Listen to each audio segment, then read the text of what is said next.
Reversing President Trump's America First agenda will be priority number one for the Biden presidency. The president-elect is planning immediate executive actions. They reportedly include rejoining the Paris climate deal, reversing the travel ban, and canceling the Keystone XL pipeline. And check out this headline from the LA Times. Make America California again? That's Biden's plan.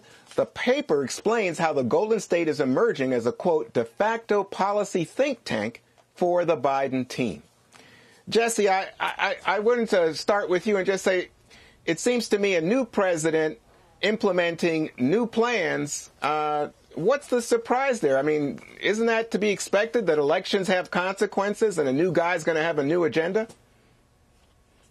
If Biden had run on emulating California, he would have lost. Why would you emulate California? Everyone's leaving California, Juan. Right. There's like record energy prices, record homelessness, record COVID, record bankruptcies. I mean, why don't you emulate Texas? And then also, what about the Keystone Pipeline? You're getting energy from our ally, sent down to us to be refined here, made in America, a pipeline built through union labor that tells OPEC to take a hike and keeps energy prices low at the pump. It's good for national security and jobs. Why would you get rid of that? Oh, just to pay off your green donors? Is that how this is going to be? And then all of a sudden you go to the Mideast. Instead of consolidating those gains there, you have 4 Sunni Arab states now aligned with Israel against the Iranians. They're more isolated and broke than ever before, and you're just going to walk and just to burnish John Kerry's legacy? It's asinine. I don't know what the guy's thinking. I said I'd be fair, so I'm going to wait until he does it, but it's not looking good. All right, so Dana, Joe Biden, when he was running for president, promised to spend money to help people get the COVID vaccine, to help people who have been hard hit by the COVID economy. Shouldn't he keep those promises? Well, I think that Americans actually separate out the relief and the need for COVID monies, which we all need, and we all can agree on that. But some of these other things are pretty incredible. A friend of mine said it's like the Biden administration looked through the Twitter feed of the far left and just picked out a whole bunch of random things and put them together. 2 things on the pipeline. Jesse, did you know that even the Canadians say that it will allow them to meet their greenhouse gas emissions reductions? So if the Canadians are okay with it, surely Americans should be able to be okay with it. The other thing is the idea of doing the $15 an hour minimum wage. Okay, if you want to do that, fine, but that would mean ignoring the Congressional Budget Office that says that 3.7 million jobs could be lost because of that. I mean, there are, yes, elections have consequences, but so do some of these policies. So, Greg, part of this is the use of executive orders. Biden says he's going to use executive orders to do things and, rejoin the climate deal and the like. But isn't that a response to the fact that President Trump used executive orders to undo a lot of what Obama had done? You're absolutely right. That's the problem with executive orders, is that they can be done and then they can be undone. It's the post-election ritual, right?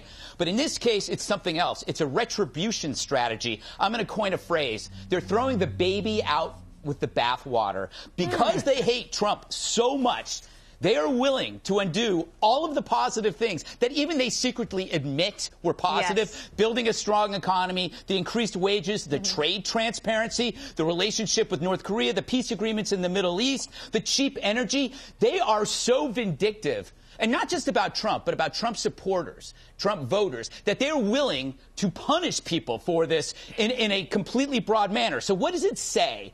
That to hurt Trump means that you hurt Americans? It means, and I know you're going to hate this, it means that his goals and intentions exactly aligned with the American interests. I had a cab driver in Kiev who was driving me. He was very nervous. He says, "Do you mind if I ask you about the election?" I said, "Sure, go ahead." He goes, "I don't like what Mr. Trump did to our country, but I would love to have him as my president."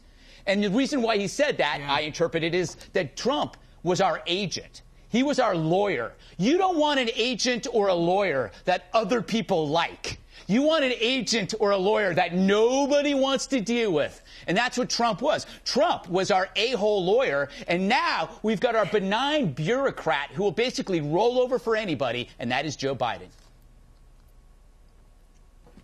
Emily, you know, when you think about reversing the travel ban, rejoining the climate accords, according to the polls, most Americans think, yeah, go ahead and do it.